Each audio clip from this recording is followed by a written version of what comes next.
All right, so today we're diving into something pretty interesting. You know how we always hear about social media being, well, not exactly the most reliable source of news, right? Yeah, usually it's all fake news, this, and misinformation, that. Exactly. But get this. We found this piece. It's called SNS. Catchy, right? I know. But for those of us who don't speak Japanese, it means the reliability of SNS, a comparison with old media. And basically, it argues that social media is actually more reliable than traditional news sources. Whoa. Okay, that's a hot take for sure. Right. Like, are we really saying that Twitter is more trustworthy than, say, the New York Times? I'm intrigued, but color me skeptical. So what's the basis of this argument? What are they saying? Well, they're basically saying that SNS, which is like, social networking sites, is more reliable than old media.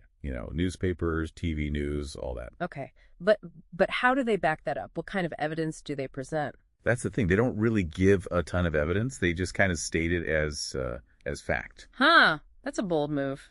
It's like saying the sky is green just because it is. Not very convincing, Right. And it makes you wonder, what do they even mean by reliable? Like, are they talking about accuracy? Yeah. Speed? Bias? Exactly. Reliable is a pretty broad term. A gossip blog might be very reliable at spreading rumors, but that doesn't make it a reliable source of news, right? Right. But okay, let's play devil's advocate here for a second. Are there any situations, any possible ways that social media could be considered more reliable? Like, what about citizen journalism? When something's happening live and people are tweeting about it in real time. Oh, that's a good point. Yeah. In the situations, you're getting information straight from the source, right? No filter, no waiting for a news crew to arrive. Exactly.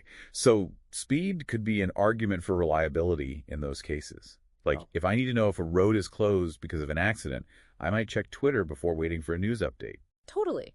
I mean, think about it. If you're, say, trying to get information during a natural disaster, a tweet from someone on the ground could be more helpful than a news report that's delayed. Right. It's like you need the information right now, even if it's not perfectly polished or fact-checked. Exactly. But of course, that speed comes with a risk. There's a higher chance of misinformation spreading because things aren't being verified as thoroughly. Yeah.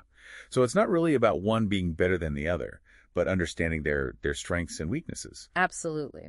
Traditional media has those fact-checking processes, the in-depth analysis, but it can be slower.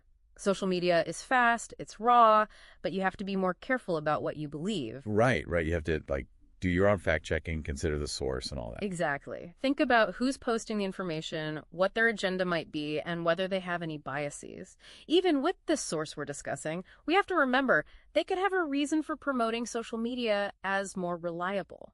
Yeah, it's like taking a restaurant review with a grain of salt if it's written by the owner. Yeah. You got to look at everything critically. Exactly. And that goes for any information, whether you're reading a tweet, a news article, or even a scientific study. Always question, evaluate, and try to get different perspectives. Wow. So, big takeaway for everyone listening. Yeah. Don't just passively consume information.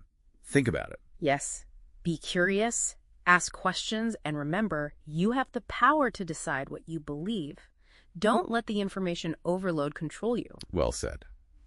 All right, everyone, that's our deep dive for today. Keep those critical thinking skills sharp out there.